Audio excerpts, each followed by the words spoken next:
কি শুরু করছো বাড়ির মাঝে? তুমি এটা করতেছো কেন? গেট আইনাইরা তুই কই গেছিলি? আমি এই যে এডিয়াম বার গেছিলাম, লাড্ডু গান বার গেছিলাম বলতে। ওখানে কয়টা বাজে? 11টা বাজে গেছে। ওখান মধ্যে আমি নাস্তা খাইতেছি না, ঘুমো তুইটা দিই। এটা রাতের বাসি ভাত বাসি চাল সব নষ্ট হয়ে গেছে। তুই তো ফালাই তুই যে গেছিস গা, আমার খান লাগে না। আল্লাহ, তুমি কি করতেছো বাড়ির মাঝে? রানবার কেউ বস্তুই নাই, গেলে গিয়ে আমি এই লাড্ডু গাড়ি উড়াই আনছি বন্ধেতে। তুই কাটতে জিগাই গেছিস, কাটতে জিগাই গেছিস। তুই আমারটা জিগাইছিস হ্যাঁ? তুমি ওড়ে নোড়ে আমার রূপে হাত তুলো। আমি কি কোনো ভুল করছি? এডিয়াম বার গিয়া ভুল করছিস না তুই? আমি তো তোমার সংসারের মাঝে সাফা করস, আবার সাফা করস তুই হ্যাঁ? সাফা কর সারা টাইম ভাঙ্গিলে আমার যে বাড়ির মধ্যে তুই রান্না খাইতে না খাইস, তুই রান্না গেল আমি কি সবকিছু বাড়ির মাঝে আনবার যাই রে? ভুল করে নাই, তুমি আমার রূপে ওড়ে নোড়ে হাত তুলো। আছে আমি চাইতেছি গা আর থাকতাম না এই বাড়ির মাঝে। আমার যেন মান সম্মান নাই। যে জায়গার মধ্যে আমার কোনো মান সম্মান নাই, এই জায়গার মধ্যে আমি থাকবাম নাকি? ভিতরে ভিতরে হেঁটেছি।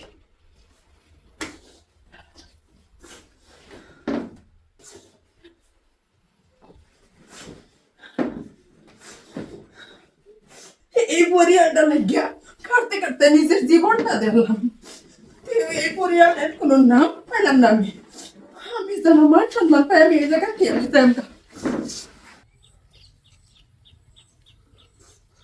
বাই, আমি আয় পড়তাছি। যে জায়গার মধ্যে আমার কোনো মান সম্মান নাই, এই জায়গার মধ্যে আমি আর থাকতাম না। কি কইছো? এনেই থাকতাম? বাই, এই বাড়ির মধ্যে আমি কি বা থাকতাম? ওড়ে নোড়ে আমার হাত তোলে, আমার লাত্তি মারে, আমার কানের নিচে চর মারে।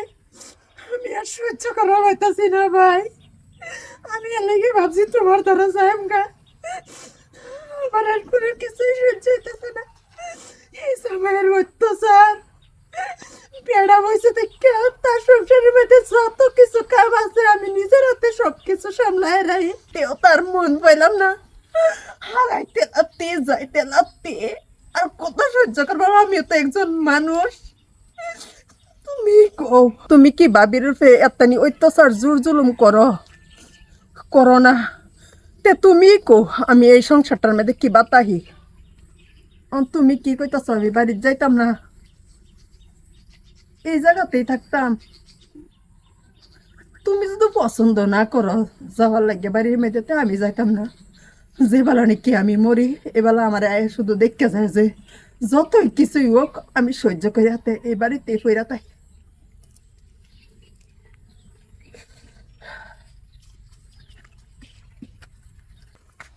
কিসে বা জায়গা দিল না বাপ ভাইয়ে? যাইবার দিল না? আমার ভাই তেনাটা ডুবলালে বাড়িয়ে বসছিলি, যাইতেছিলি গা? আমি বালা করেই বুঝ জ্বালাইছি নারীর কোনো ঘর নাই।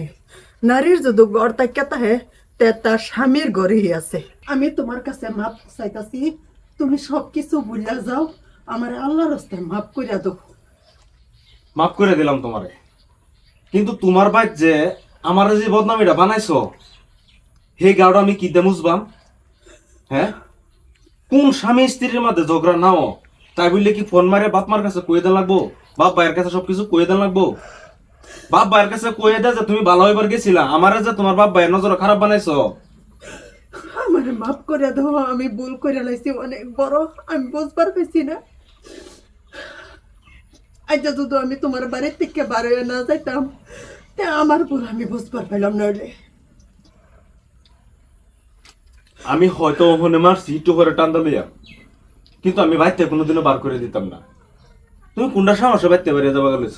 একটা সবসময় মনে রাখো একটা কথা, নারীর বিয়ে হওয়ার পরে, বিয়ে হয়ে যাওয়ার পরে একমাত্র যে নারীর কোনো ঘর থাকে সেটা হচ্ছে তার স্বামীর ঘর। বিয়ে হওয়ার পরে তার বাপ মা ভাই বোন সবই পর হয়ে যায়, আপন থাকলে একমাত্র তার স্বামী। কথা সবসময় মাথা থেকো, তারপরে দাও।